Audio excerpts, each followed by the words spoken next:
Bonjour à toutes et tous pour cette dernière webconférence avant l'été. Nous sommes ravis de vous accueillir, surtout pour ce sujet qui est toujours qui suscite de nombreuses discussions, interrogations et qui est toujours en pleine évolution.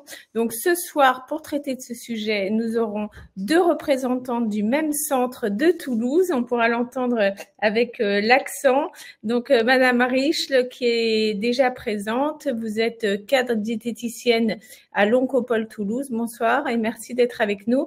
Et vous serez rejointe par Madame Pelagati qui est pharmacienne à l'Oncopole Toulouse. Donc bonsoir et merci. Et nous sommes également avec Mika. Donc Mika, on le présente encore, même s'il est très très connu. C'est le co-responsable de Mon Réseau Cancer du Poumon. Et donc merci Mika d'être avec nous ce soir. Donc le cancer modifie le métabolisme des nutriments. Et donc ce qu'il faut retenir, c'est que on va consommer on va avoir besoin de plus d'énergie et de manger mieux. Donc, c'est ce que Madame Richle va nous expliquer ce soir. Et je vous souhaite à toutes et tous une excellente webconférence. Alors, bonsoir. Un tout petit mot d'accueil parce que c'est vrai que sur nos réseaux, Mon Réseau Cancer, on a quand même énormément de questions. Et la première chose qu'on va pouvoir discuter aussi ce soir, c'est pourquoi les conseils qu'on nous a donnés quand on était entre guillemets bien portant ne sont plus forcément les mêmes et les questions qui doivent se poser. Alors, en préparant cette webconférence, on s'est rendu compte qu'on avait été beaucoup trop ambitieuse à vouloir traiter tous les sujets. Donc, ce soir, on va se concentrer sur voilà, quelques éléments clés et un focus plutôt sur les risques et les besoins et les bons réflexes avant l'été, notamment face au risque de dénutrition. Et on fera une deuxième rencontre au mois d'octobre, le 16 octobre, plutôt sur les traitements du cancer qui nous font prendre du poids. Et je vous invite, quoi qu'il en soit, donc à rester tout le long de cette conférence pour la deuxième partie, où on va s'interroger sur quelque chose qui est peu connu, en tout cas peu compris, c'est que l'alimentation même peut interagir avec les traitements. Et donc ce soir, on a vraiment souhaité avec Oriane vous apporter des éléments très concrets. On va être extrêmement attentif à vos questions. On espère pouvoir y répondre et sinon on pourra poursuivre en fait ces programmes très concrets. Donc, pour rappel, vous avez deux onglets. L'onglet de chat, vous pouvez voilà, échanger, nous dire de quelle région vous êtes, etc. etc. Et dans l'onglet questions, vous pourrez poser vos questions tout au long de ces rencontres. Il y aura deux temps de questions pour tenter d'y répondre. Et je vais tout de suite laisser la place à Mika, qui a la gentillesse de bien vouloir nous partager avec nous son parcours, notamment sur ces questions. Donc, à toi la parole. Alors, bonjour à toutes et à tous. Alors, je vais vous parler un peu de mon parcours personnel avec la maladie, mais surtout à travers la dénutrition et la prise de poids que j'ai traversée. Alors, j'ai été diagnostiqué en 2019 d'un cancer du poumon qui était métastasé dans les deux poumons, le foie, les surrénales et les os. Alors, j'ai d'abord été arrêté par la médecine du travail qui a été interloqué par mon état qui était très altéré. J'avais une prise de sang qui était très inquiétante. Et j'avais surtout perdu beaucoup de poids. Alors, plus de 25 kilos, ça a d'abord été très progressif sur plusieurs mois, années. Ça aurait dû m'alerter, mais je m'en suis pas vraiment rendu compte. Et les 10 derniers kilos, ils ont été perdus en à peine un mois. Je fondais vraiment à vue d'œil. Alors, s'en est suivi les examens complémentaires traditionnels, le scanner, bilan sanguin. Et j'étais hospitalisé 1 mois et demi pour dénutrition sévère. Alors, dans l'attente des résultats de la biopsie et donc du début de mes traitements, j'ai eu l'énorme chance de pouvoir bénéficier d'une mise en place de soins de support. Alors, je dis énorme chance car ils ont été essentiels dans mon parcours. J'ai pu voir une tabacologue, des médecins de la douleur, une psy, une hypnothérapeute, une kiné qui m'a aidé à gérer ma toux chronique, ainsi qu'à me remettre un petit peu en mouvement car j'étais alité à cause de mes métastases osseuses. Et pour finir, surtout une diététicienne qui m'a accompagné quotidiennement pour m'aider à faire face à cette dénutrition. Alors d'abord en mettant en place des compléments nutritionnels hyperprotéinés, ainsi qu'en essayant d'adapter mon alimentation en fonction des aliments que j'arrive à consommer et des contraintes qui étaient liées à l'alimentation à l'hôpital. Elle venait me voir chaque jour pour faire un bilan des repas de la veille. Alors dans cette période, mon corps il était en carence. Je faisais 60 kilos, j'en fais 90 maintenant, j'étais anémié et je n'arrivais plus à m'alimenter. Et j'avais surtout un profond dégoût pour la nourriture.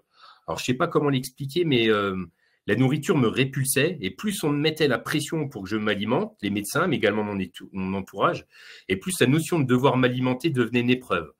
Alors j'angoissais déjà 1 heure avant que mon repas arrive, à savoir si déjà j'allais réussir à le manger, et puis devoir probablement me justifier parce que je sentais bien qu'il y avait de l'inquiétude dans mon entourage et qui espérait que par la nourriture, je reprenne des forces pour combattre le cancer. Alors cette diététicienne, elle était salutaire pour moi car elle s'est souciée des détails dans ma prise en charge alimentaire. Elle m'a proposé différents types de compléments nutritionnels avec différents goûts, différentes textures, en me donnant un catalogue de ce qui existait et dans lequel il y avait pas mal de conseils pour m'aider à enrichir mes repas. Alors, elle m'a appris plein d'astuces durant ce séjour pour enrichir mon alimentation, essayer de composer avec ce qui passait, comme les soupes que j'enrichissais avec de la crème, des purées avec de l'huile d'olive ou du beurre, des omelettes pour l'apport en protéines. En fait, j'aurais eu besoin de pouvoir faire de nombreux petits grignotages tout au long de la journée, mais ce qui était impossible dans le cadre de l'hospitalisation. Alors, elle m'a expliqué également le rôle des différents macronutriments que je connaissais pas, les protéines, les glucides et les lipides, et comment essayer de les répartir pour un équilibre sur la journée. Alors, ces conseils, ils m'ont été vraiment très utiles plus tard, une fois sorti de la dénutrition, parce que quand on est dans le processus de cachexie, l'objectif, il est vraiment de réussir à manger vraiment tout ce qui passe. Alors, en toute honnêteté, c'est clair que les compléments nutritionnels, ils ont un goût qui est assez chimique, c'est pas terrible, mais ils ont vraiment été mes meilleurs amis durant de nombreux mois. Je pouvais les boire par petites gorgées tout au long de la journée, et c'était quasi les seules choses qui passaient, et c'était surtout le seul apport en protéines que j'arrivais à consommer dans la journée, afin d'essayer de limiter surtout ma fonte de muscle. J'ai compris grâce à cette diététicienne l'importance des protéines durant cette période. Alors bien entendu, c'est très important, il se doit d'être une prise en charge pluridisciplinaire car pour moi, durant cette période, il y avait la sédentarité, l'anxiété, les douleurs, la toux chronique, le manque de mouvement, la constipation qui était liée à la morphine, les insomnies qui étaient dues à l'angoisse. Et ça, c'était autant d'éléments qui favorisaient pas ma reprise de poids, d'où l'intérêt de l'ensemble de ces soins de support dont j'ai pu bénéficier pour m'aider à retrouver un équilibre général. Alors, durant mon hospitalisation, j'avais commencé mon traitement par l'immunothérapie et mon état se stabilisait, mais n'étant pas encore complètement autonome, j'ai ensuite été hospitalisé à domicile chez mes parents sur une durée de 2 mois. Alors, j'ai commencé 30 séances de radiothérapie osseuse et je faisais toujours 60 kilos. Je n'avais pas repris 1 gramme à l'hôpital, mais j'avais stabilisé ma courbe de poids. Alors, malheureusement, une fois sorti de l'hôpital, au bout d'1 mois et demi, je n'avais plus accès à ces soins de support et donc plus ce suivi par ma diététicienne qui, au-delà d'un suivi médical, m'apporte aussi un énorme soutien psychologique parce qu'elle me rassurait. Et en fait, je me sentais pas seul face à ce problème que j'avais avec la nourriture. Alors, malgré que j'avais plus accès à ces soins de support, j'avais tout de même une prescription de compléments nutritionnels qu'il fallait que j'aille chercher à la pharmacie du village.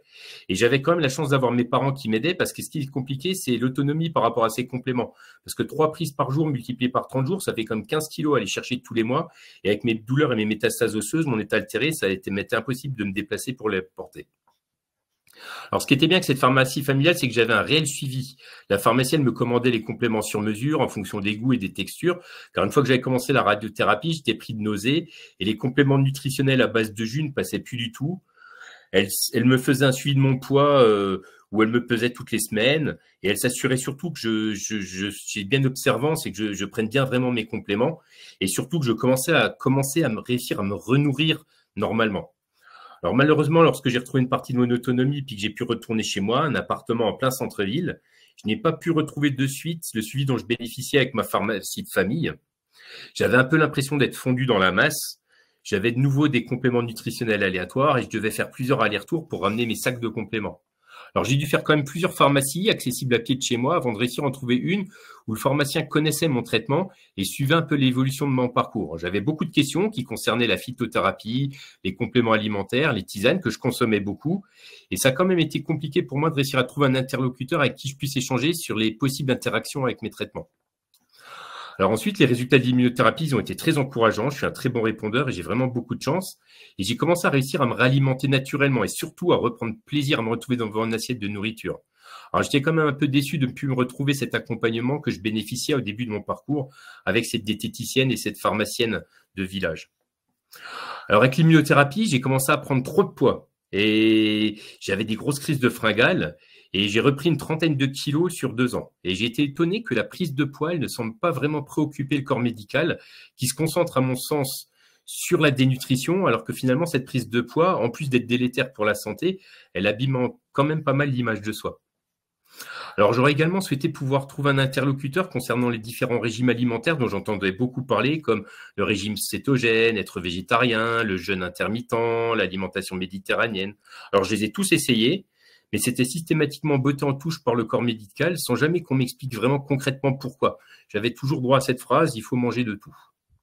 Alors voilà, en conclusion, alors ce partage d'expérience sur mon vécu, c'est vraiment pour montrer le besoin que nous avons, nous, patients, de ces suivis personnalisés, de ces accompagnements à travers ces soins de support et qui sont essentiels pour nous pour accompagner nos traitements médicamenteux. Voilà, je vous remercie pour votre écoute. Merci beaucoup, Mika. Et tu fais une magnifique transition justement avec Madame Arish qui va répondre aux questions que tu aurais aimé, les réponses que tu aurais aimé avoir. Bonsoir. Tout à fait. Alors bonsoir tout le monde. Effectivement, Mika a fait une magnifique introduction. Merci. Donc j'espère que mon topo reprendra pas mal de vos interrogations, y répondra et puis à la fin je pourrai répondre à certaines questions, mais comme il a été dit au départ, je pourrais pas rentrer dans les individualités de chacun et j'en profite pour vous montrer que Véronique Pelagati est arrivée. Bonsoir à tous, bonsoir. Voilà, elle interviendra après moi. Alors, comme vous l'a dit Laure, on a vu que nutrition et cancer, quand on s'est réunis, ça touchait pas mal de points. Donc ce soir, on va aborder perte de poids et dénutrition. Mais comme on vous l'annonçait, en octobre, j'aborderai la prise de poids et le réseau de ressources post-traitement vers lequel vous serez orienté. Et une soirée future, on abordera la prévention primaire et tertiaire. C'est le fameux quoi penser du régime cétogène, tout ce qu'on appelle, nous, les fake news et les idées reçues sur le lien nutrition et cancer. Mais ce soir, nous allons aborder ceci. Alors, voilà le plan, j'ai 20 minutes. Qu'est-ce que la dénutrition ? Que faire si je perds du poids? Et des recommandations pratico-pratiques. Et si on a le temps, nous parlerons de l'hydratation à la veille de l'été. Donc, un mot sur la définition. Quelle est la différence entre la perte de poids et la dénutrition? La perte de poids, elle peut être volontaire ou involontaire. Par exemple, les femmes ou les hommes qui veulent perdre 3-4 kilos avant l'été, là, ils vont avoir une perte de poids volontaire et si le régime est bien conduit, ils vont perdre de la masse grasse. Et c'est ce qu'ils souhaitent. La dénutrition, en revanche, elle est involontaire. Elle est liée ou à la maladie ou au traitement de la maladie et elle va percuter la masse maigre. Et ce qu'on appelle la masse maigre, c'est la masse musculaire. Donc là, quelques points de la définition de l'HAS. La dénutrition, c'est une perte de poids de 5% sur un mois ou de 10% du poids habituel sur 6 mois. Voilà ce que nous, on a retenu, c'est la cinétique de perte de poids. Parce qu'on peut considérer également l'IMC, mais l'IMC ne correspond pas à toutes les personnes.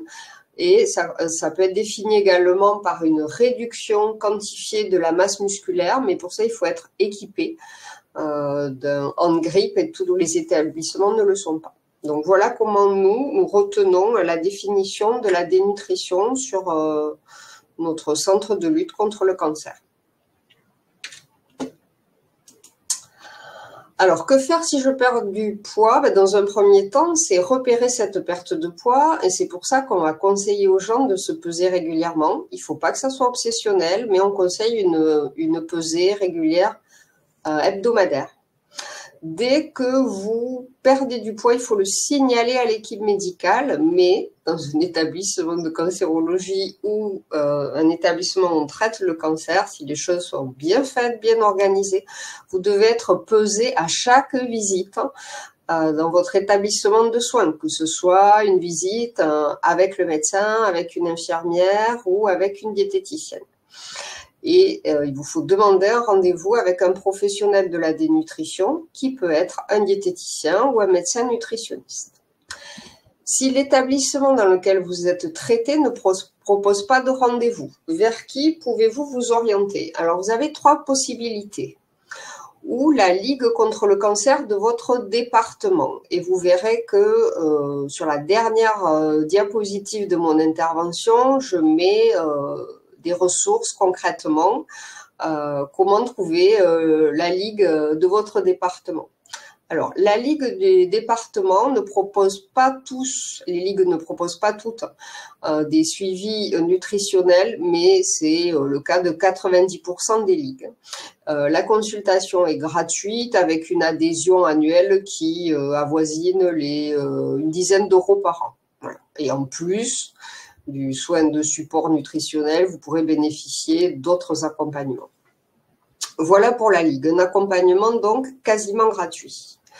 Après, votre ressource, ça peut être le réseau Oncodiète. Alors, Oncodiète, qu'est-ce que c'est? C'est un réseau que les diététiciennes des centres de lutte contre le cancer ont créé pour avoir justement un partenariat avec l'extérieur. Souvent, les diététiciennes des centres de lutte contre le cancer peuvent prendre en charge la dénutrition et la perte de poids, mais on n'a en gros pas assez d'effectifs pour prendre en charge les gens qui ont pris du poids. Voilà pourquoi on les oriente vers des oncodiètes. Alors les oncodiètes, ce sont des professionnels diététiciens déjà diplômés qui ont suivi une formation d'oncologie, qui s'engagent à respecter un prix correct, une consultation à 45 €, que ce soit pour la consultation initiale et le suivi, qui s'engagent à nous communiquer le compte-rendu de la consultation et qui surtout s'engagent à ne pas prôner des fake news. Pour vous donner un exemple, ils ne peuvent pas dire que le curcuma va faire diminuer la taille de la cellule cancéreuse. Voilà. Donc, c'est un engagement bipartite, parce que nous aussi, nous avons des engagements de notre côté à respecter. Quoi vous dire de plus du réseau Oncodiète? Vous pouvez trouver des oncodiètes de votre région sur le site de la SFNCM, et là aussi, vous aurez toutes les coordonnées à la fin du topo. Nous sommes aidés par le réseau de cancérologie de notre région pour élaborer un annuaire qui donne rapidement aux personnes, les diététiciens, les oncodiètes de leur ville. Et pour finir, vous pouvez contacter les DSRC, les dispositifs spécifiques régionaux du cancer, qui, eux, ont la mission de tenir à jour l'annuaire des soins de support de votre région ou de votre ville. Donc voilà, si vous ne trouvez pas les ressources dans les deux premiers qui sont la Ligue et le réseau Oncodiète, vous pouvez vous orienter vers ces dispositifs pour savoir quelles ressources s'offrent à vous.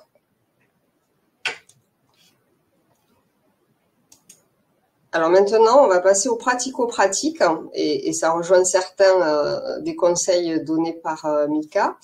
En gros, on a 3 armes pour lutter contre la dénutrition. C'est ou l'alimentation enrichie et personnalisée, ou la complémentation qui va souvent avec l'alimentation enrichie et personnalisée, ou la nutrition entérale. Et en ce qui concerne la nutrition entérale, sachez que on ne la met pas suffisamment tôt parce qu'il y a des freins, que ce soit auprès des patients ou auprès des soignants.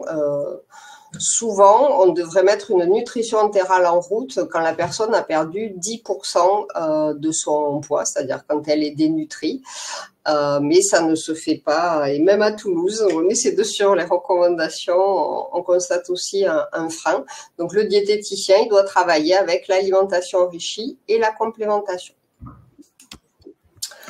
Alors les grosses familles de conseils sur l'alimentation enrichie personnalisée, c'est fractionner et grignoter, c'est enrichir, c'est écouter ses préférences. Et quand on écoute ses préférences, ça veut dire qu'on ne va pas tout manger et on a besoin d'un diététicien pour conseiller des aliments équivalents. Je vous donnerai un exemple.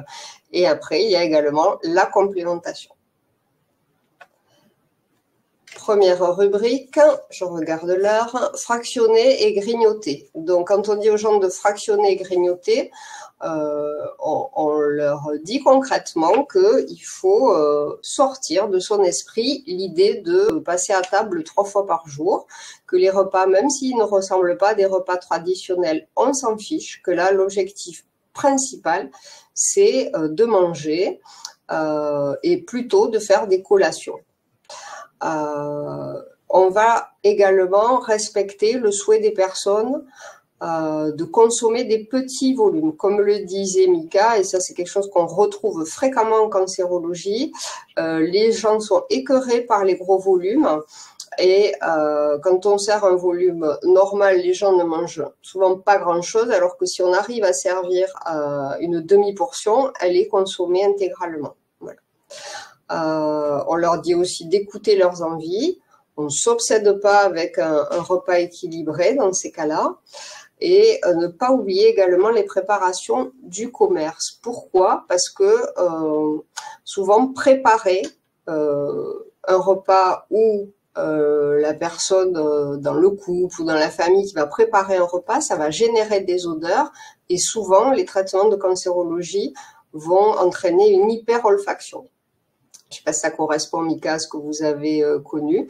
Et souvent, les plats prêts à l'emploi ou les plats froids n'ont pas d'odeur.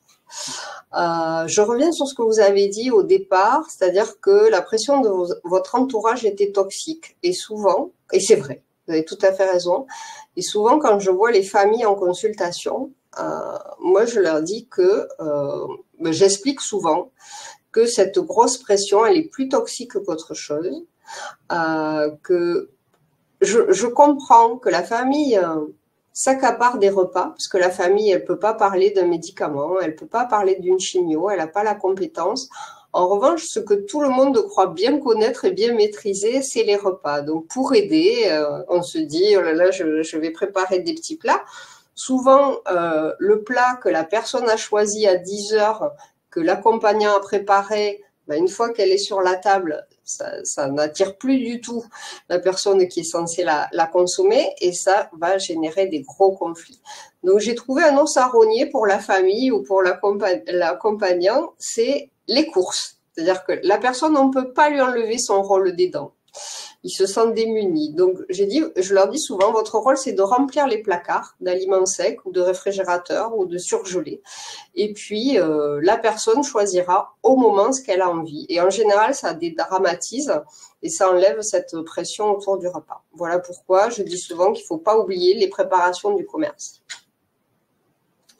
Donc ça, c'est pour le fractionné grignoté. Après, il y a l'enrichissement. Avec quoi? Avec des calories ou des protéines. Alors, les protéines, je vais vous montrer le tableau là. C'est un tableau qui est issu d'un livre, c'est comment enrichir ses repas pour des personnes âgées, en particulier des personnes qui ont la maladie d'Alzheimer. Mais vous pourrez utiliser cette diapo ou vous pourrez acheter le livre. Et nous, on s'en est inspiré pour faire notre livret de conseils. En gros, le code couleur, c'est en rouge, c'est l'enrichissement en protéines, et en vert, c'est l'enrichissement dit en calories, c'est-à-dire en glucides ou en lipides. Voilà, on n'a pas le temps de le détailler, mais vous pourrez le reprendre, ça peut vous donner des pistes.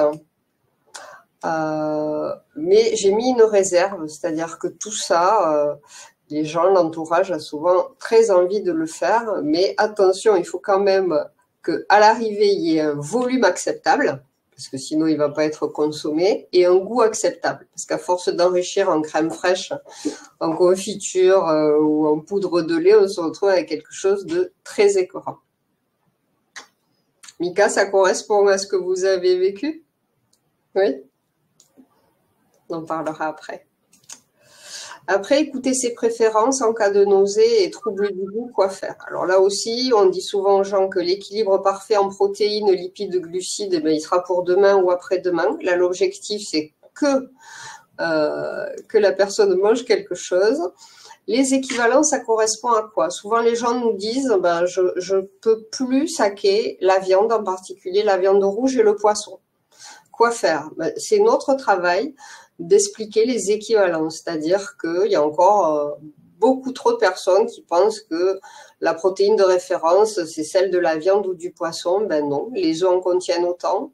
Le fromage contient également énormément de protéines. Nous, on explique souvent que 2 doigts, comme ça, je vous montre les 2 doigts, c'est un repère assez intéressant de fromage. Ça amène 40 ou 50 grammes de protéines. C'est bien moins écœurant qu'un steak haché et ça amène tout autant de protéines. Donc, on a une artillerie de conseils comme ça à donner, et également sur les lipides. Et le diététicien ou de votre établissement ou donc aux diètes ou de la ligue seront là pour vous conseiller. Après, les plats froids, ben, ils ont moins d'odeur que les plats chauds. Donc, souvent, les gens les apprécient en cas de nausées et de troubles de goût. Et si vous voulez avoir des recettes qui donnent des recettes assez originales, enrichies avec des épices douces, qui donnent également des recettes de boulettes de viande enrichies avec du fromage, ce qui permet de tamponner l'amertume de la viande. Ben, vous pouvez aller sur le site Vite fait bien fait. Là aussi, vous avez les références sur la dernière diapo. C'est un site construit par Philippe Pouillard, qui est cuisinier et chercheur en agronomie et qui a réalisé des recettes, un film pédagogique qui sont très intéressants et qu'on ne manque pas de mettre en avant. Là, voilà, je vous ai donné des équivalences. À gauche, c'est extrait de notre livret de conseils. On explique aux gens que 4 yaourts amènent autant de protéines qu'un steak haché, ou alors 300 grammes de fromage blanc, ou un demi-litre de lait, ou une petite portion de fromage et un yaourt, par exemple.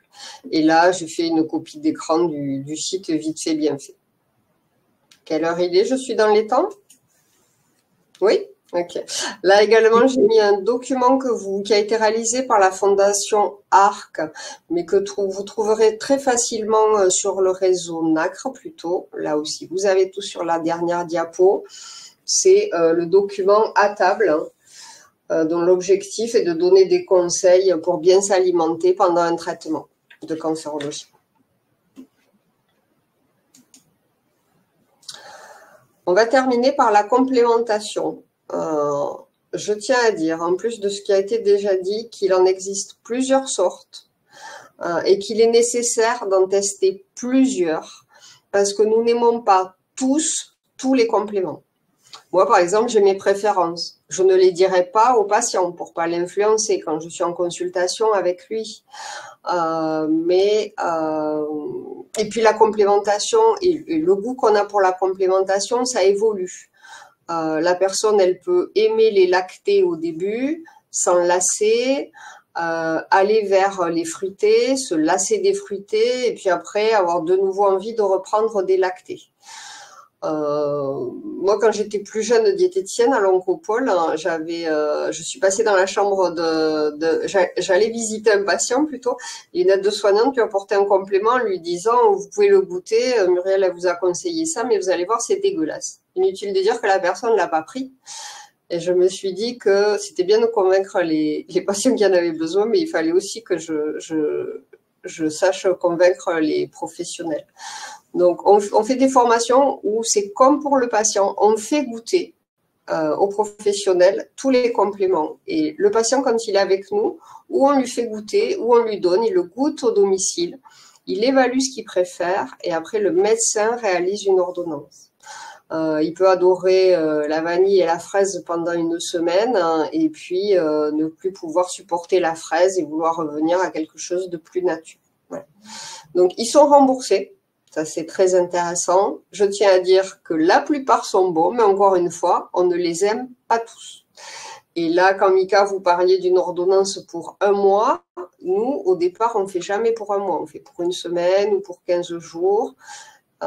Et on change la prescription. On va sur 1 mois quand c'est des patients qui, après, en ont besoin en routine et nous contactent 6 mois après le début de la complémentation. Il existe, il y a différents volumes. Il y a là, j'ai avec moi des compléments de 200 millilitres, je cache la marque, mais sachez qu'il en existe de plus petits volumes, 120, 125 ou 150, et des compléments également de 300 millilitres. Il existe des soupes, il existe des crèmes, des sirops de fruits, des compotes, des biscuits. Maintenant, la proposition est très vaste. Voilà pour ce que j'avais à évoquer. Est-ce qu'il me reste 1 minute pour parler de l'hydratation? Oui. Alors déjà, c'était pour rappeler ou pour annoncer que même quand il ne fait pas chaud, même quand on n'a pas un traitement en cancéro, il faut boire 1,5 litre par jour. Sans compter l'eau des aliments. Parce que les gens souvent nous disent « Ah mais moi je mange beaucoup de fruits et de légumes ». C'est super, mais ça ne rentre pas dans le compte du 1,5 litre.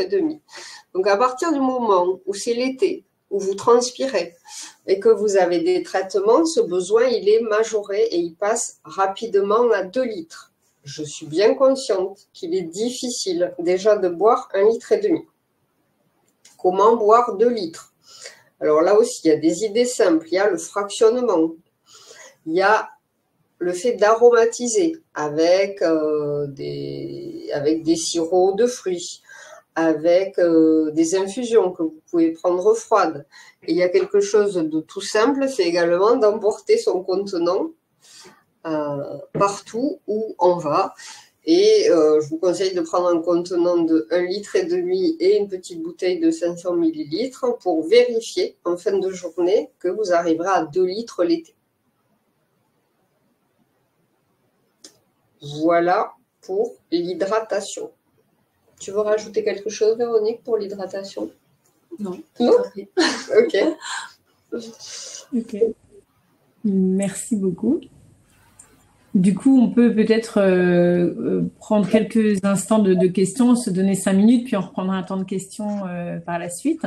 Donc, ce soir, on a des personnes donc, qui peuvent être touchées par différents types de cancers, et notamment des cancers digestifs, ou qui peuvent avoir des traitements qui, par exemple, font des diarrhées ou des choses comme ça.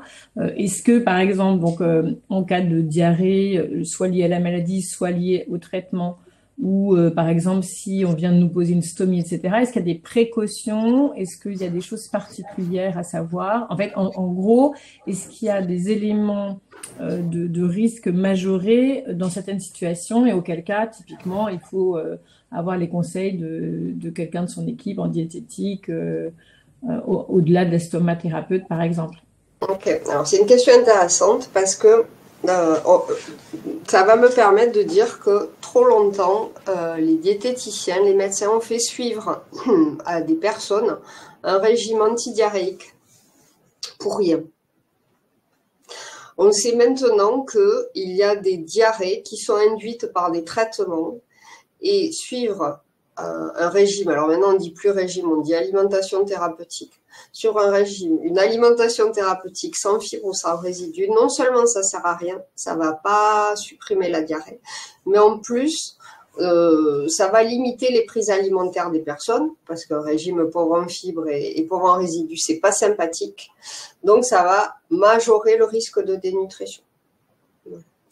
Donc, avant de faire une auto, alors là, c'est pas médication, mais avant de faire une auto-alimentation thérapeutique pauvre en fibres ou pauvre en résidus, il faut toujours demander au médecin si ça vaut le coup, en gros, s'il y a un réel intérêt.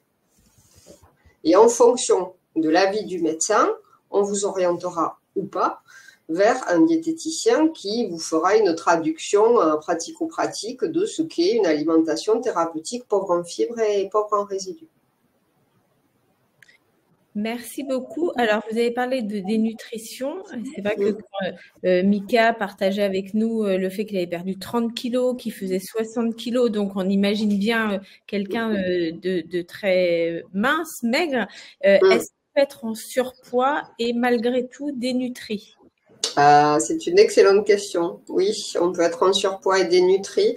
Et c'est pour ça que nous, à l'Oncopole de Toulouse, on a choisi d'évaluer la cinétique de perte de poids pour définir la dénutrition. Je peux peser 90 kilos et si je perds 10% de mon poids, c'est-à-dire si j'arrive à 81 kilos en quelques mois, eh bien oui, je suis dénutrie.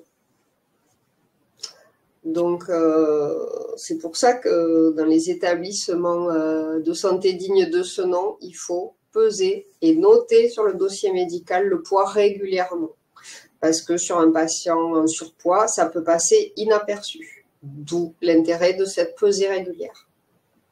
Alors justement, à propos de peser, il y a eu pas mal de questions, notamment de Cyril ou de plusieurs personnes qui s'interrogeaient sur le fait que, par exemple, si vous disiez prenez votre pesez-vous toutes les semaines, alors on peut se dire, par exemple, le dimanche matin, je suis tranquille, je me pèse toujours entre guillemets dans les mêmes conditions, avec la marche, je sais pas quoi.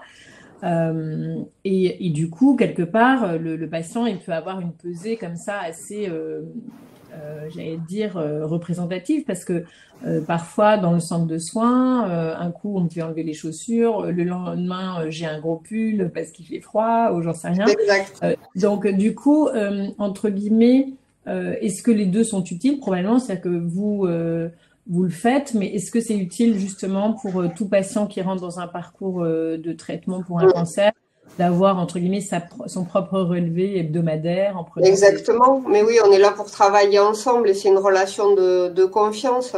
On sait bien que nos balances, malgré tout le travail qu'on peut faire sur les balances et le fait de les tarer régulièrement, elles peuvent avoir des défauts et que la balance de la consultation au premier étage n'est pas la même que la balance de la consulte du deuxième étage. Donc, on demande aux personnes de se peser régulièrement et nous, on va le peser à chaque venue. Et avec ça, on pourra évaluer plus finement la perte de poids. De toute façon, c'est une allure qu'on veut voir. On a une question de Marie. Alors, ça fait partie de la 3e conférence qu'on fera ensemble, mais quand même, on ne va pas laisser l'été se passer.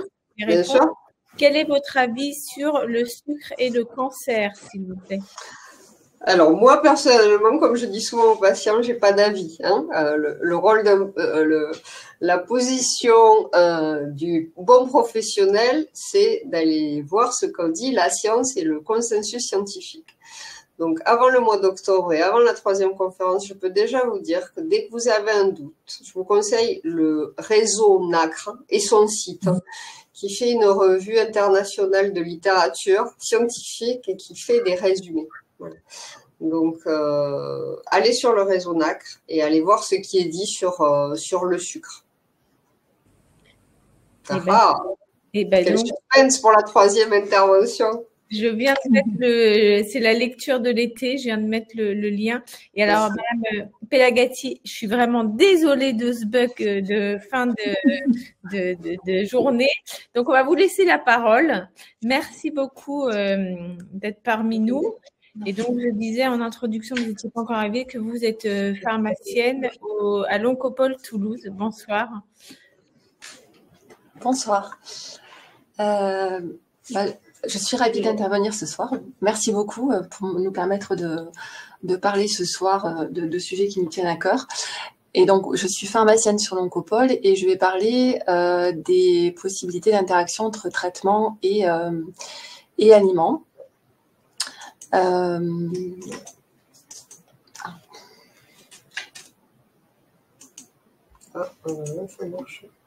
Vous voyez. Oui, ça y est, c'est là. Je t'ai dit une bêtise. Alors, donc, avant de rentrer vraiment en détail par rapport aux aliments, au risque d'interaction avec les aliments, je voulais revoir rapidement les différents mécanismes possibles lors d'une interaction qui vont concerner soit des interactions entre médicaments et aliments, mais aussi des interactions entre deux médicaments.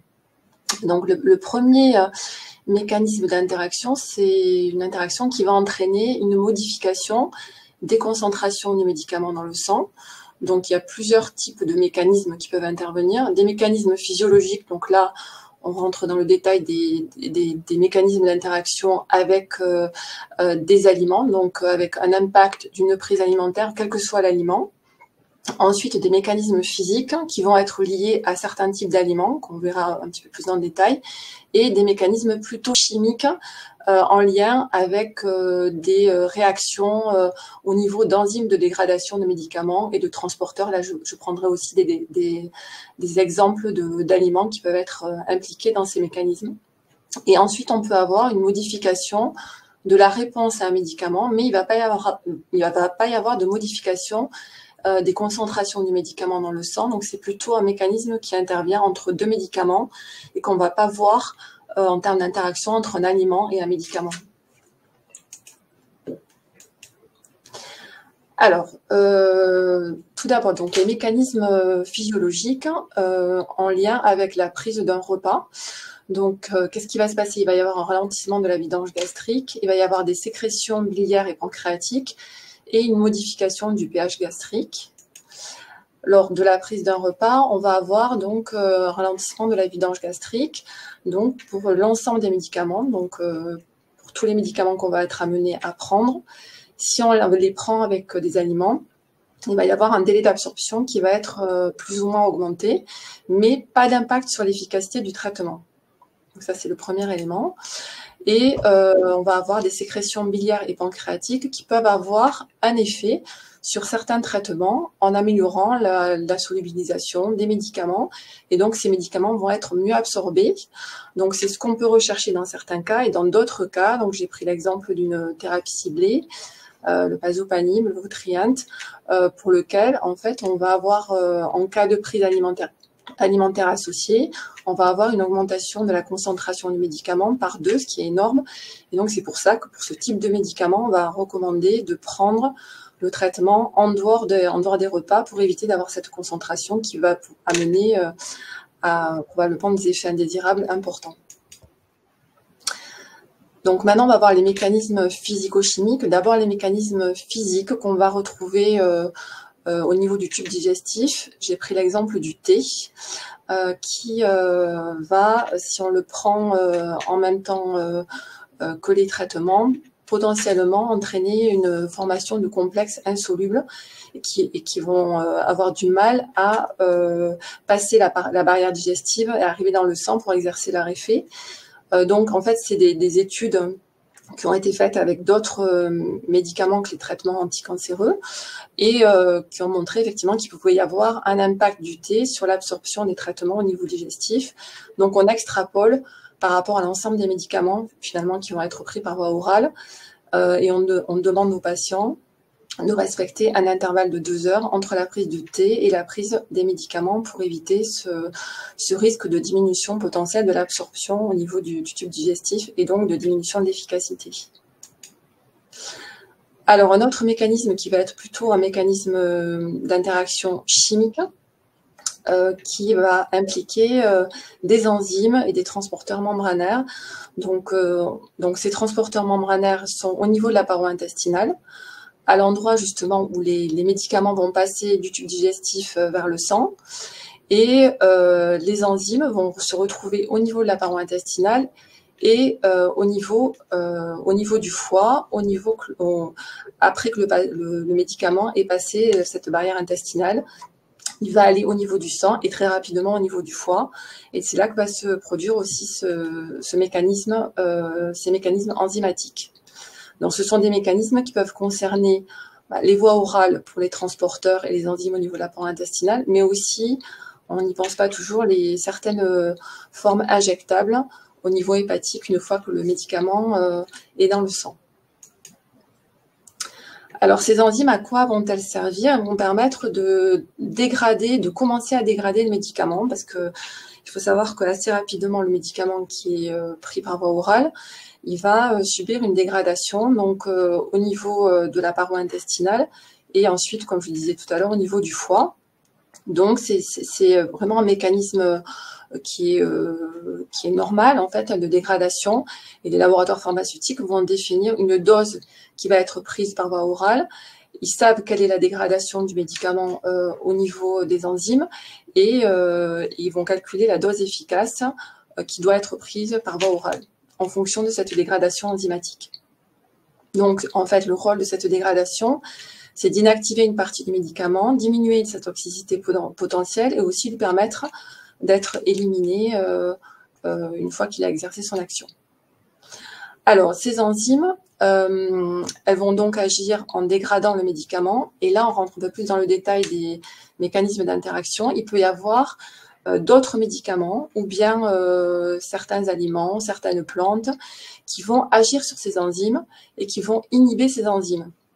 Donc, dans ce cas-là, les enzymes vont moins bien fonctionner, moins bien dégrader les médicaments et on va se retrouver avec une quantité de médicaments dans le sang qui va être plus grande que ce qui était prévu et potentiellement une apparition d'effets indésirables. Donc, on dit que ces autres médicaments ou ces aliments ou ces plantes sont des inhibiteurs enzymatiques.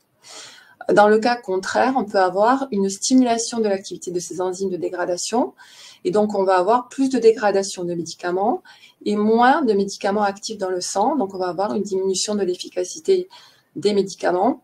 Dans ce cas-là, on parle de médicaments ou d'aliments ou de plantes qui sont inducteurs enzymatiques.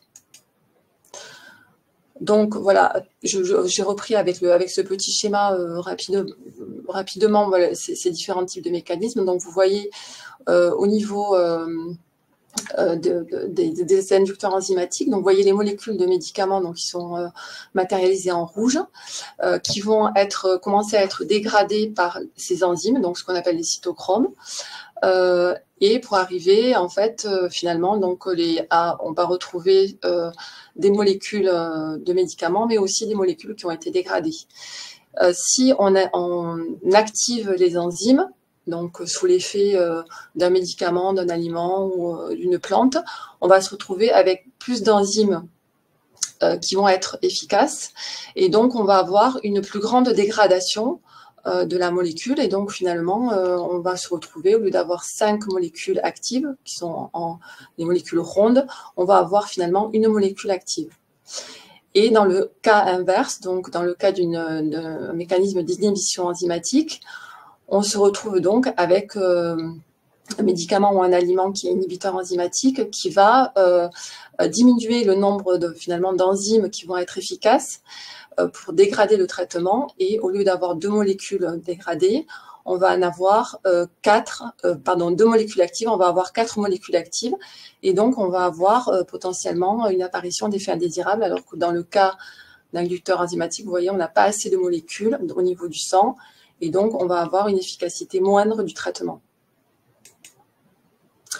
Alors, les médicaments qui sont impliqués dans ces mécanismes d'interaction, comme on le disait tout à l'heure, ça peut être certaines chimiothérapies injectables, j'ai mis quelques exemples, donc il faut être attentif par rapport à ces traitements injectables. Ça concerne la plupart des thérapies ciblées par voie orale qui justement sont fortement dégradées par ces enzymes qu'on vient de voir, et aussi la plupart des traitements d'hormonothérapie qui vont être dégradés par ces enzymes. Alors, si on se focalise maintenant vraiment sur les interactions avec les médicaments, on a finalement très peu de données quantitatives d'impact des interactions entre les traitements et les aliments. Le seul exemple pour lequel on a des données quantitatives, dont je vous parlerai après, c'est le pamplemousse. Alors, on a très peu de données chez l'homme, on a essentiellement des données d'interaction sur des cultures cellulaires ou chez l'animal, qui vont mettre en évidence des aliments qui vont être potentiellement inducteurs enzymatiques, comme on l'a vu tout à l'heure, ou inhibiteurs enzymatiques, donc des aliments qui pourraient de façon théorique soit diminuer les quantités de médicaments dans le sang, soit au contraire augmenter ces quantités et provoquer des effets indésirables. Ce qui est difficile pour nous, c'est qu'on a parfois des données qui sont contradictoires, des données qui montreraient qu'un aliment est plutôt inhibiteur enzymatique, d'autres données qui montreraient qu'il est plutôt inducteur. Et il y a aussi peu de données en termes de quantité à ne pas dépasser, donc il peut arriver qu'on applique le principe de précaution.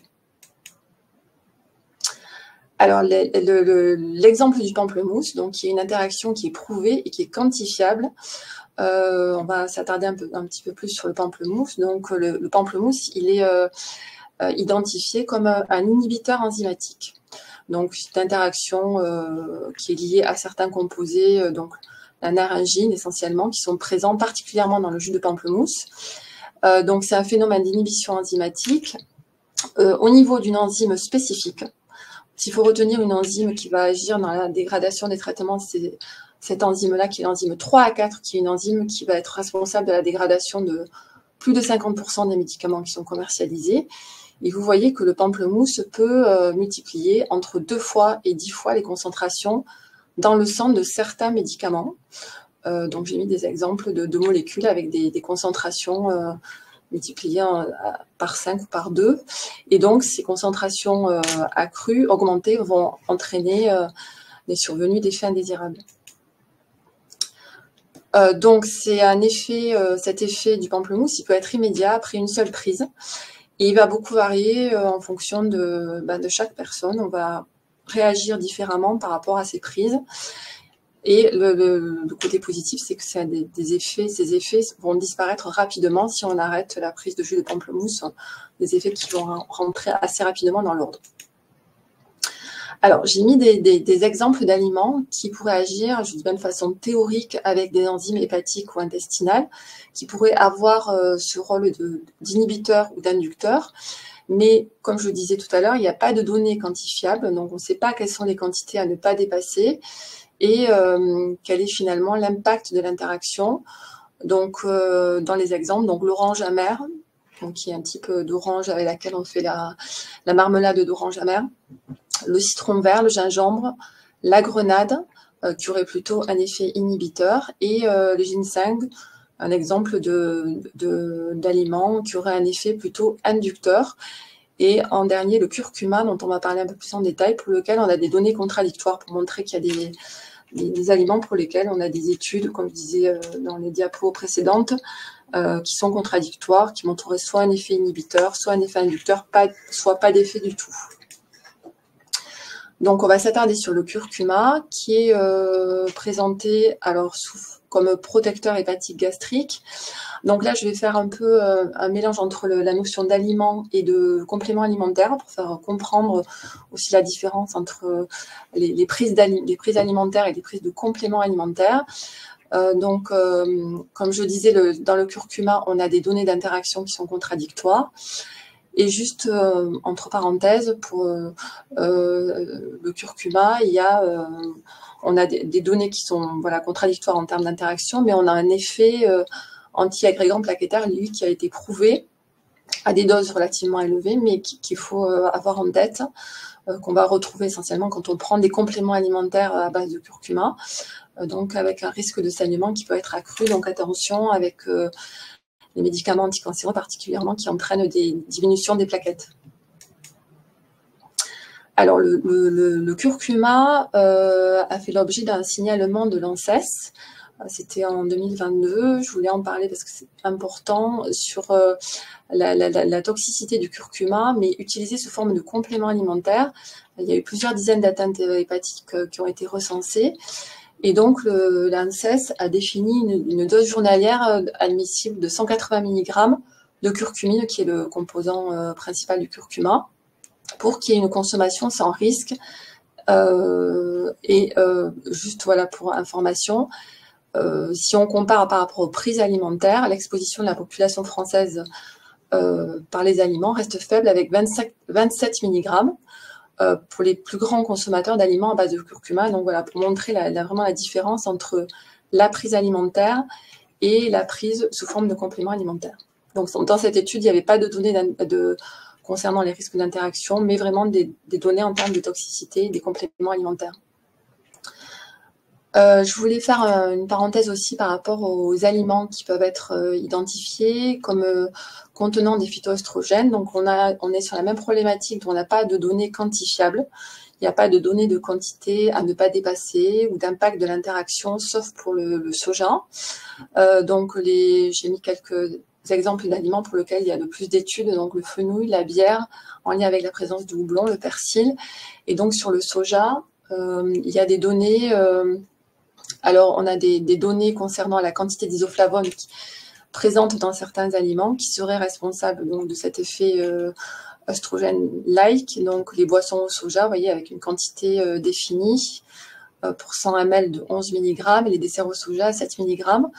Et donc, les recommandations de l'ANSES en parallèle avec une limite d'apport en isoflavone à 1 mg par kilo et par jour. Donc, voilà, pour donner une information par rapport à ces quantités à ne pas dépasser. Je voulais aussi parler des probiotiques parce que c'est une question qui revient souvent, les patients me posent souvent la question. On fait passer un message par rapport à l'utilisation des probiotiques et la vente libre de probiotiques dans le commerce, dans les pharmacies ou parapharmacies, et le fait qu'il fallait bien différencier toutes les études cliniques qui sont en cours. Il y a effectivement beaucoup d'études en cours sur l'effet de certaines bactéries intestinales avec des traitements anticancéreux et la possible synergie de certaines bactéries, donc l'effet plutôt positif, et l'utilisation actuelle des probiotiques, la vente des probiotiques en vente libre, les probiotiques qui sont vendus en vente libre et les cures de probiotiques que vous pouvez être amené à faire voilà, selon les conseils de certains professionnels.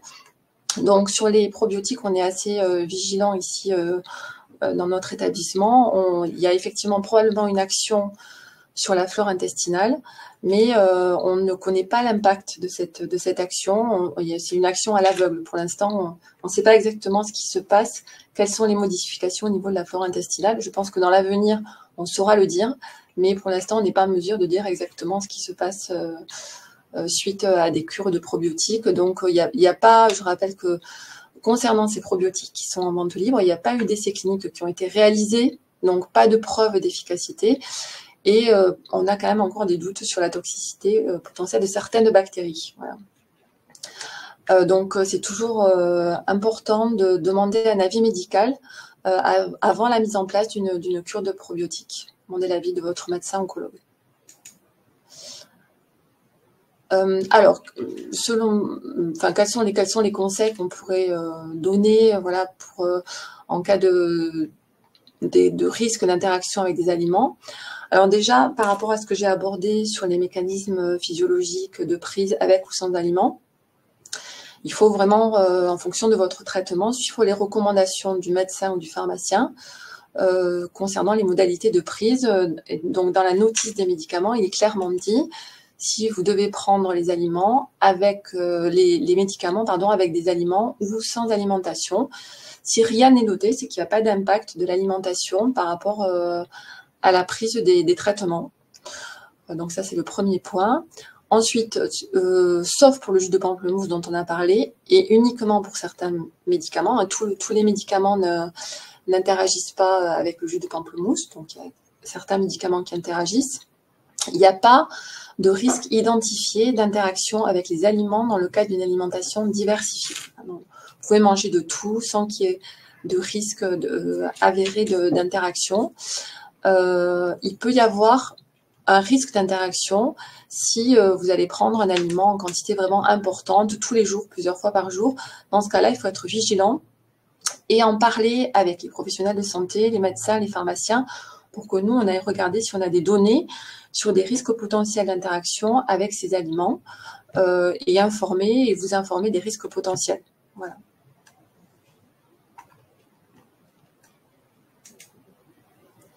Donc, en conclusion, on a finalement très peu de données quantifiables sur les risques d'interaction aliments-traitement, donc uniquement le pamplemousse. Peu de risques d'interaction dans le cadre d'une alimentation variée. Et par contre, je voulais élargir par rapport aux compléments alimentaires dont on a un peu parlé avec le curcuma. Donc, il faut être par contre très vigilant sur les prises de compléments alimentaires. Donc, alors d'une part, par rapport à la qualité des compléments alimentaires. Donc, on a des produits pour lesquels il n'y a pas de contrôle qualité comme on peut avoir sur les médicaments. Donc, vigilance sur l'origine. Essayer de s'informer au maximum sur le sérieux des laboratoires qui commercialisent ce type de produits. Il n'y a pas d'essais cliniques qui ont été réalisés en amont, donc on n'a aucune assurance de l'efficacité de ces produits. Quand vous prenez des compléments alimentaires, vous allez ingérer une quantité relativement importante chaque jour, pendant plusieurs jours. Donc, c'est pas anodin. Voilà, vous allez avoir des quantités à ingérer qui vont être différentes de celles que vous allez avoir dans le cadre de votre alimentation au quotidien. Et ensuite, être vigilant par rapport à la composition des compléments alimentaires, bien lire les étiquettes. Donc, en particulier, voilà, on a vu certains exemples d'aliments pour lesquels il pouvait y avoir des risques d'interaction. Donc, s'ils sont contenus dans des compléments alimentaires, là, vous avez réellement un risque d'interaction qui est parfois pas négligeable. Et aussi faire attention à tout ce qui est phytothérapie. Les plantes aussi la plupart des plantes sont soit inducteurs, soit inhibiteurs enzymatiques. Donc, attention aussi à la présence de plantes dans les compléments alimentaires. Et après, je voulais finir, j'ai pas fait de diapo par rapport à ça, mais finir en parlant d'éducation thérapeutique. Je sais qu'il y a plusieurs centres qui ont des programmes d'éducation thérapeutique dans lesquels on va être abordé ces questions de risque d'interaction. Et donc tous les mécanismes que je vous ai décrits rapidement au début de la présentation, c'est des mécanismes dont on va parler avec les patients, on va les faire travailler sur ça, ils comprennent très bien tous ces mécanismes et ils comprennent finalement très bien comment les aliments ou les plantes ou aussi d'autres médicaments pourraient interagir avec leur traitement. Donc, je vous invite à vous renseigner auprès des établissements qui vous suivent, qui vous accompagnent sur éventuellement l'existence d'ateliers d'éducation thérapeutique qui pourraient aborder ces thématiques de risque d'interaction. Voilà. Je vous remercie. Merci beaucoup, c'était tout à fait passionnant. Alors c'est vrai qu'il y a beaucoup de réactions parce qu'on voit beaucoup d'informations. Finalement, c'est un peu préoccupant quand même. Donc, dans votre conclusion, vous nous dites bien de manger finalement varié, équilibré, de rester finalement, de bien faire la part des choses. C'est pas parce que je mets un petit peu de curry ou un petit peu de telle ou telle épice dans mon plat que je me mets en danger. Mais par contre, ça n'a rien à voir de prendre des compléments où là, je vais prendre plusieurs gélules hyperdosées, etc. Et vous faites mention du fait de se renseigner et dans la vraie vie, c'est un petit peu ce qui est dit dans le chat, nos médecins oncologues ont généralement peu de temps et sont pas forcément très à l'aise de nous répondre sur ces questions autour de l'alimentation, de tel ou tel champignon, telle ou telle tisane, telle ou telle chose comme ça. Et du coup, forcément, ce qu'on a comme traitement anticancéreux n'est pas forcément très à l'aise par rapport à la partie cancéro. Et donc, pour en venir à ma question, vous, pharmacien hospitalier en centre de cancérologie, est-ce qu'on peut venir vous voir? Où est-ce qu'on vous trouve? Est-ce que vous avez un réseau d'expertise sur ces questions? Est-ce que vous avez des ressources à nous, des conseils pour en fait qu'on découvre mieux les pharmaciens hospitaliers? Alors, sur le rôle des pharmaciens hospitaliers, on a alors, je parle de notre établissement, hein, donc on a une permanence pharmaceutique journalière, donc sur ces thématiques d'interaction, alors pas que avec les compléments alimentaires, mais d'interaction avec d'autres médicaments. Donc, on avait jusqu'à il n'y a pas très longtemps une ligne téléphonique sur laquelle les patients pouvaient nous contacter. Et donc, c'est une ligne téléphonique malheureusement qui a été fermée. Donc, on continue à répondre aux questions des patients, mais aussi des professionnels de santé, parce que vous le disiez, les professionnels de santé libéraux sont pas toujours au fait par rapport à tous ces risques d'interaction. Donc, les médecins, les pharmaciens de ville peuvent nous contacter aussi via une adresse mail dédiée. Et donc, on répond aux questions des patients et des professionnels de ville sur cette adresse mail. Et après, l'autre... alors, on n'a pas de consultation dédiée, mais on a ces fameux ateliers d'éducation thérapeutique qui nous permettent vraiment d'avoir une relation, un temps dédié avec les patients. Donc, on est sur la partie interaction, donc on est un binôme diététicienne-pharmacien, donc qui est un binôme qui fonctionne bien puisqu'on a, au cours de ces ateliers, on a à la fois des questions sur les risques d'interaction, mais aussi sur les régimes spécifiques. Voilà, donc c'est vraiment un atelier au cours duquel il y a plein de questions qui sont abordées et on répond dans ces ateliers à toutes les questions des patients. Et à la fin de l'atelier, alors on a une première partie où on va aborder tous les mécanismes, donc avoir vraiment une vision un peu globale par rapport au risque d'interaction. Et après, on essaie de rentrer dans les détails en fonction des traitements de chaque patient. Voilà. Donc, ce sont les ressources qu'on a actuellement.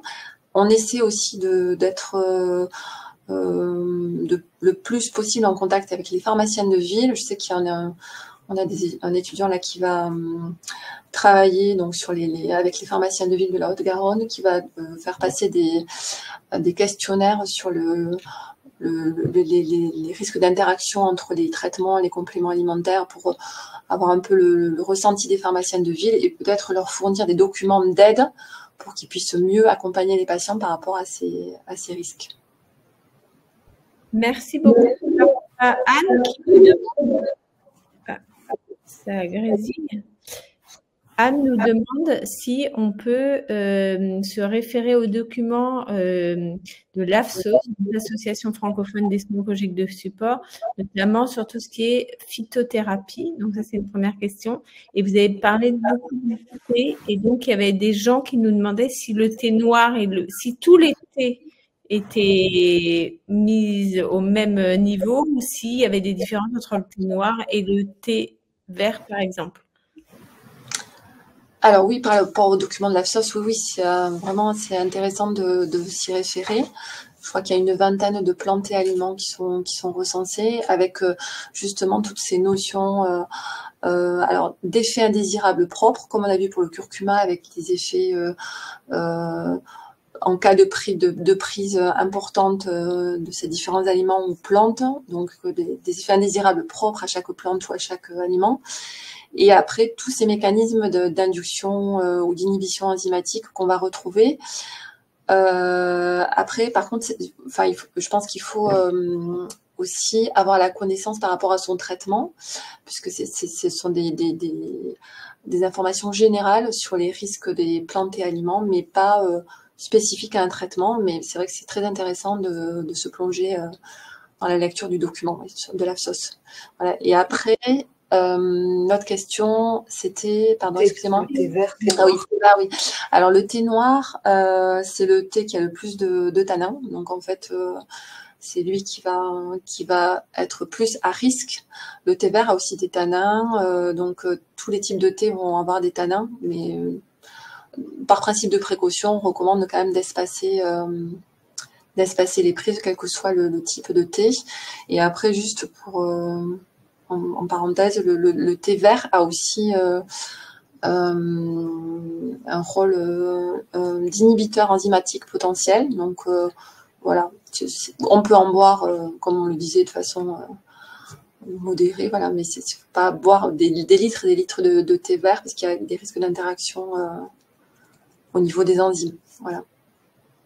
Et du coup, par rapport aux enzymes, là, on parlait on va dire, de ce document sur les compléments alimentaires là, de l'AFSOS, qui peut être aussi une première ressource, bien sûr, se renseigner sur tout ce qui est éducation thérapeutique.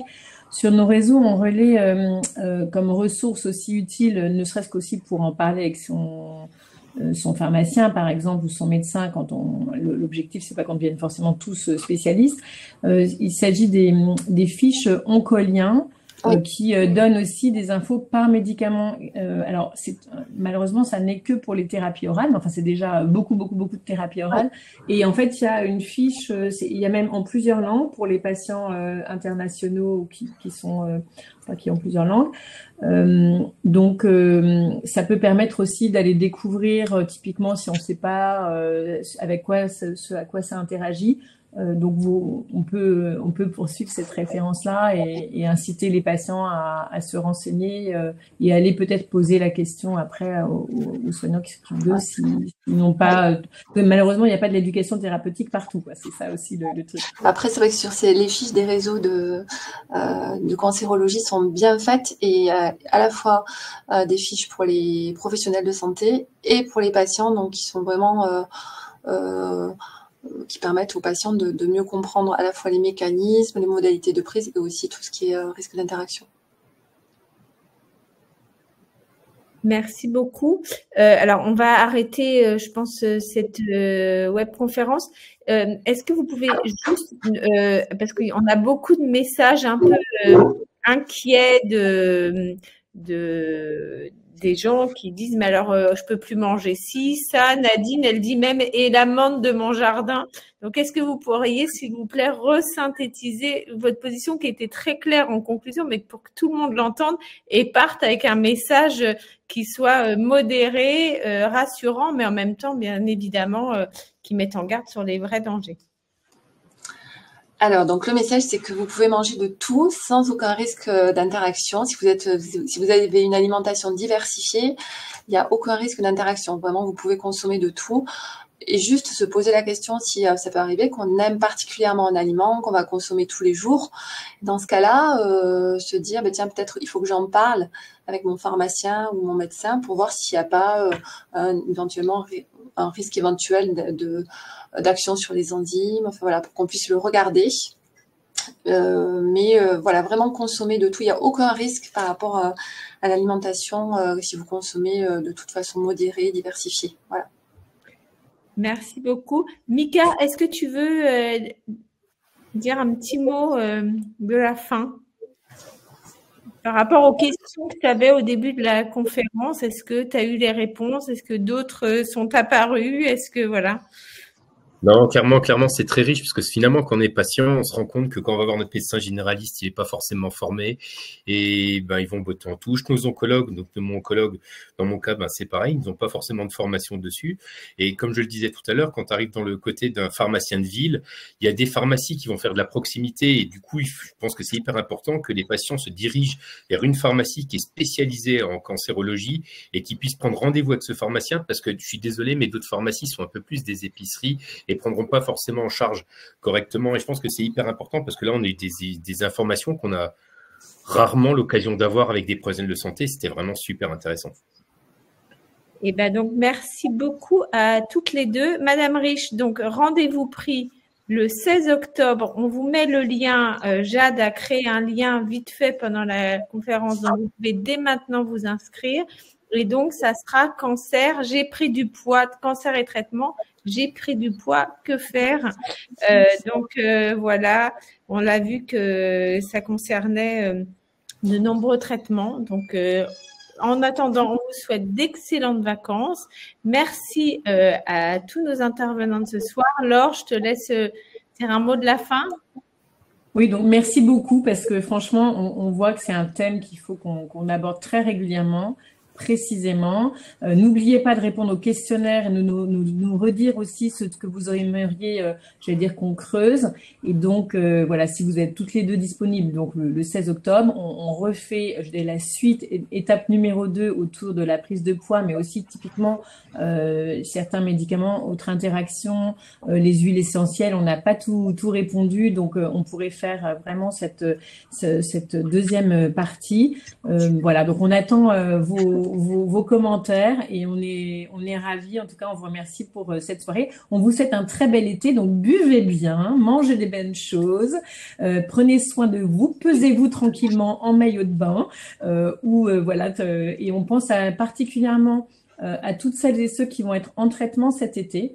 Et on vous rappelle que nos différents réseaux, mon réseau cancer, du sein, poumon, gynéco et colorectal, sont ouverts tous les jours, qu'il y aura des infos, du monde pour vous soutenir, même pendant cette période estivale. Merci beaucoup et bon été.